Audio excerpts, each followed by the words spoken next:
ரிஷபராசி நேயர்கள் அனைவருக்கும் வணக்கம். தங்களுடைய வாழ்வில் இதுவரை இல்லாத அளவிற்கு மாற்றம் அடுத்த 32 நாட்களில் எந்தெந்த விஷயங்களில் ஏற்பட போகிறது, அதோடு மட்டுமல்லாது அடுத்த 32 நாட்கள் ஆனி மாதமாக அமையக்கூடிய இந்த வேளையில் ஆனி மாதத்தில் ஏற்படக்கூடிய கிரக நிலைகளின் மாறுதல் காத்திருக்கும் மகிழ்ச்சி என்று சொல்லக்கூடிய வகையில் எந்தெந்த நிகழ்வுகளை ஏற்படுத்தி கொடுக்க போகின்றன என்பதை ஆராய்ந்து பார்க்கும் போது உறுதியாகவே ரிஷபராசிக்காரர்களுக்கு ஜென்ம ராசியில் வீற்றிருக்கக்கூடிய சூரியன் 15ஆம் தேதி முதல் ஜென்ம ராசியை விட்டு விலகுகிறாருங்க.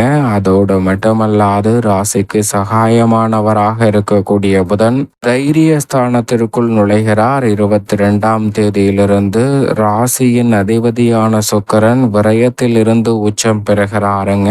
29ஆம் தேதி முதல் ராசியின் அதிபதியான சுக்கிரனுக்கு நட்பு கிரகமாகவும் ராசிக்கு சகாயமானவராகவும் இருக்கக்கூடிய சனி பகவான் ஜூலை 2ஆம் தேதியிலிருந்து வக்ரகதியில் திரும்புகிறாருங்க. வாக்கிய பஞ்சாகமத்தின்படி ஆட்சி பலம் பெற்று கர்மஸ்தானத்தில் வலம் வந்து கொண்டிருக்கக்கூடிய சனி பகவான் திருக்கணிதத்தின்படி லாபத்தில் நுழைந்திருந்தாலும் பாக்கியத்தின்படி தற்போது வக்ரகதியில் திரும்பக்கூடிய இந்த வேலை அதிரடியான மாற்றத்தை நிச்சயமாக ஏற்படுத்தி கொடுக்க போகிறது. எனவே மிக பெரிய அளவிலான காரிய தடைகளை விளக்குவதோடு மிக சிறப்பான முன்னேற்றத்திற்கான வாய்ப்பும் நிச்சயமாக உண்டு. ஏனென்றால் சனி 9 மற்றும் 10ஆம் இடத்தின் அதிபதியாக பார்க்கப்படுகிறார். இந்த இரு இடங்களிலுமே அவர் வலம் பெறும்போது நிறைந்த நன்மையையும் முன்னேற்றத்தையும் ரிஷபராசிக்காரர்களுடைய வாழ்வில் நிச்சயமாக அள்ளி கொடுப்பார். அந்த வகையில் பார்க்கும்போது இந்த தருணத்தில் மிக சிறப்பான மாற்றத்தை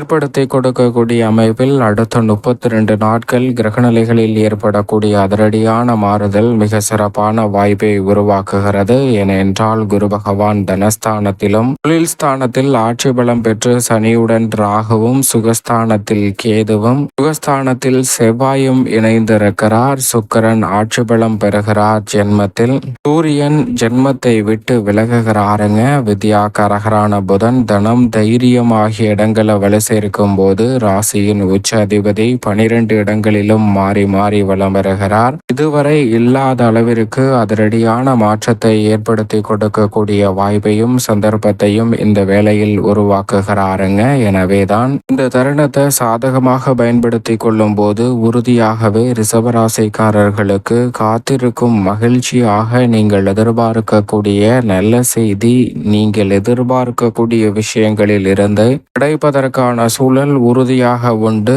உங்களுடைய வயதிற்கு ஏற்றவாறு நீங்கள் எதிர்பார்த்து காத்து கொண்டிருக்கக்கூடிய நல்ல செய்தி உறுதியாகவே காத்திருக்கும் மகிழ்ச்சியாக கிடைப்பதற்கான சந்தர்ப்பம் உண்டு. அடுத்த 32 நாட்கள் இந்த மாதத்தில் பார்க்கும்போது ஆடம்பர செலவுகள் அதிகரிக்கும். லாபாதிபதியாக இருக்கக்கூடிய குரு பகவான் தனஸ்தானத்தில் வீற்றிருக்கக்கூடிய இந்த தருணத்துல பண தேவைகள் எளிதில் பூர்த்தியாகுங்க.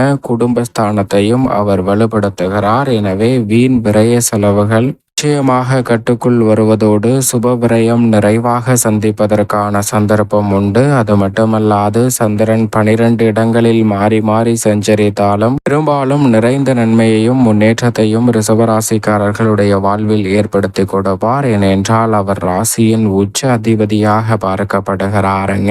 நீங்கள் நினைப்பதை காட்டிலும் அதிரடியான மாற்றத்தையும் வளர்ச்சிக்கான நல்ல சந்தர்ப்பத்தையும் ஏற்படுத்தி கொடுக்கக்கூடிய வாய்ப்பை உருவாக்குகிறார். சூரியனை பொறுத்தவரைக்கும் ஜென்மத்தை விட்டு விலகுவதால் நீங்கள் எதிர்பார்க்கக்கூடிய உடல் ரீதியான ஆரோக்கிய தொல்லைகள், சிரமங்கள் உள்ளிட்ட பல பிரச்சனைகள் இந்த வேளையில் கட்டுக்குள் வரும். நினைப்பதை காட்டிலும் எந்த ஒரு பணியை எடுத்தாலும் அதை திட்டமிட்டு சிறப்பாக செய்து முடிக்கக்கூடிய விரைவான சந்தர்ப்பம் கிடைப்பதோடு உங்களுடைய பேச்சு திறன் அதிகரிப்பதால் மற்றவர்களுடைய ஆலோசனையை கேட்டு சரியான முடிவு எடுப்பதோடு நீங்கள் மிக பெரிய அளவில் இந்த தருணத்தில் அதிரடியான மாற்றத்தை சந்திப்பதற்கான சூழலை சூரியன் உருவாக்கி கொடுக்கிறார். அதோடு மட்டுமல்லாது ராசிக்கு சகாயமானவராக இருக்கக்கூடிய வித்யாகாரகரான புதன் 2 மற்றும் 5ஆம் இடத்தின் அதிபதியாக பார்க்கப்படுகிறார். அவர் 2ஆம் இடத்திலும் தைரியஸ்தானத்தில் நுழையக்கூடிய இந்த வேளையில்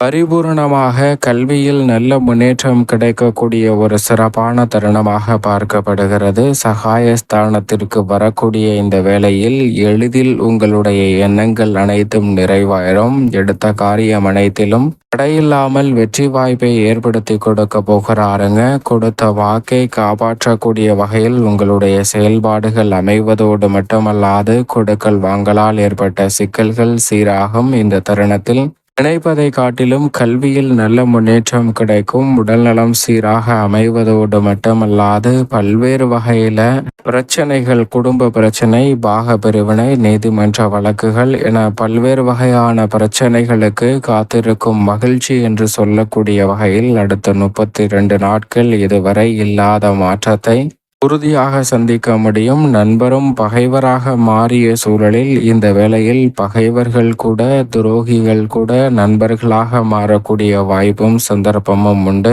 உறுதியாகவே வருமான உயர்வுக்கான நல்ல வாய்ப்பையும் சந்தர்ப்பத்தையும் ஏற்படுத்தி கொடுக்கிறார். மேலும் ராசியின் அதிபதி விரயத்தில் இருப்பதை காட்டிலும் அவர் ஆட்சி பலம் பெறுவது உறுதியாகவே வரவேற்கத்தக்க ஒரு சிறந்த அமைப்பாக பார்க்கப்படுகிறது. எனவே இந்த தருணம் என்பது ஒரு அற்புதமான நேரம் என்று உறுதியாக சொல்ல முடியும். ஏனென்றால் எந்த ஒரு காரியத்தை செயல்படுத்த முயற்சி செய்தாலும் அவை அனைத்தையும் உடனடியாக செய்து முடிக்க முடியும். பொருளாதார ரீதியான நிலை இந்த தருணத்தில் உயரும். உத்தியோகத்தில் மேலதிகாரிகளின் ஆதரவு சாதகமாக அமையும். எதிர்கால நலனை கருத்தில் கொண்டு தங்களுடைய வாழ்க்கை, தங்களது குடும்பத்தாரின் வாழ்க்கைக்காக நீங்கள் முயற்சி செய்யக்கூடிய நல்ல வாய்ப்புகளும் சந்தர்ப்பங்களும் எளிதில் வெற்றிகரமாக அமையும். திருமண தடை உள்ளிட்ட பல்வேறு வகையான தடைகள் விலகுவதோடு இந்த தருணத்தில் பல்வேறு வகையான பணிகளில் அதிக கவனம் செலுத்துவதோடு ஆடை ஆபரண சேர்க்கைக்கான மிக அற்புதமான வாய்ப்பும் ராசியின் அதிபதியான சுக்கிரன் ஆட்சி பலம் பெறக்கூடிய இந்த வேளையில் உங்களை தேடி வரும். எதிர்பாராத நல்ல பொறுப்புகள் உங்களுக்கு எளிதில் கிடைப்பதற்கான சந்தர்ப்பம் உண்டு. ராசிக்கு சகாயமானவராக இருக்கக்கூடிய சனி பகவான் பொதுவாகவே வக்ரகதியில் திரும்புவது ரிஷபராசிக்காரர்களுக்கு சற்று சாதகமற்ற அமைப்பு என்று பார்க்கப்பட்டாலும் அவர் சஞ்சரிக்கக்கூடிய இடமும் வக்ரகதியில் திரும்பி நகரக்கூடிய இடமும் சிறப்பான இடங்களாக பார்க்கப்படுகிறது. ஏனென்றால் 9 மற்றும் 10ஆம் இடத்தின் அதிபதியாக இருக்கக்கூடிய சனி 10 வக்ரம் பெற்று 9ஆம் இடமான பாக்கியஸ்தானத்தை நோக்கி நகரக்கூடிய இந்த வேளையில் அதிக கவனத்தோடு செயல்படக்கூடிய மிக சிறப்பான வாய்ப்புகள் கிடைக்கும். பொதுவாகவே சனி வக்ரத்தில் இருக்கும் போது அதிக விழிப்புணர்வுடன் இருக்க வேண்டும். முதலீடுகளை அதிக கவனத்துடன் இருந்தால் பெரிய அளவில் ஏற்படக்கூடிய சிரமங்களை தவிர்த்து நல்ல முன்னேற்றத்தை சந்திப்பதற்கான வாய்ப்பு கிடைக்கும். பொது வாழ்வில் இருப்பவர்களுக்கு அதிரடியான திருப்பம் கிடைக்கும். எந்த ஒரு காரியத்தை எடுத்தாலும் அதை சந்தர்ப்பத்தை பயன்படுத்தி சரியாக பயன்படுத்தி கொள்ள முடியும். ஆனால் அதே வேளையில் சனி மற்றும் செவ்வாயின் பார்வை இந்த வேளையில் கிடைக்கிறது. எனவே இந்த தருணத்தில் சற்று கூடுதல் கவனத்துடன் அனைத்து வகையான பணிகளையும் மேற்கொள்ள வேண்டும். ஏனென்றால் கடைசி நேரத்தில் சில பணிகள் இழுபறியாக மாறுவதற்கான சூழல் உள்ளது. எனவே முன்கூட்டியே நன்கு திட்டமிட்டு செயல்பட்டால் பல சிரமங்களை உறுதியாக தெரியப்படுவதற்கான வாய்ப்பும் சந்தர்ப்பமும் நிச்சயமாக கிடைக்கும். சனி செவ்வாய் பார்வை ஏற்படுவதால் இந்த வேளையில் அதிக கவனத்துடன் இருக்க வேண்டும். ஏனென்றால் தொழில் ஸ்தானத்தில் சனியும் சுகஸ்தானத்தில் செவ்வாயும் கேதுவும் இணைந்திருக்கின்றனர். எனவே கூடுதல் கவனத்துடன் இருந்தால் எதிர்காலத்தை பற்றிய அச்சம், குழப்பம் போன்றவை நீங்கி சிறப்பான மனநிலையுடன் உறுதியாகவே செயல்பட முடியும். மேலும் இந்த தருணத்தை சாதகமாக மாற்றிக்கொள்ள அடுத்த 32 நாட்களை சாதகமாக மாற்றிக்கொள்ள உறுதியாகவே ரிஷபராசிக்காரர்கள் வாரத்தில் செவ்வாய்க்கிழமை விரதமிருந்து அருகாமையில் உள்ள முருகப்பெருமான் ஆலயம் சென்று தீபம் ஏற்றி வழிபாடு செய்யுங்கள். தங்களுடைய வாழ்வில் மிக பெரிய அளவிலான வளர்ச்சியும் முன்னேற்றமும் காத்திருக்கும் மகிழ்ச்சி என்று சொல்லக்கூடிய வகையில் உறுதியாக ரிஷபராசிக்காரர்களை தேடி வருவதற்கான அற்புதமான யோகம் கிட்டும்.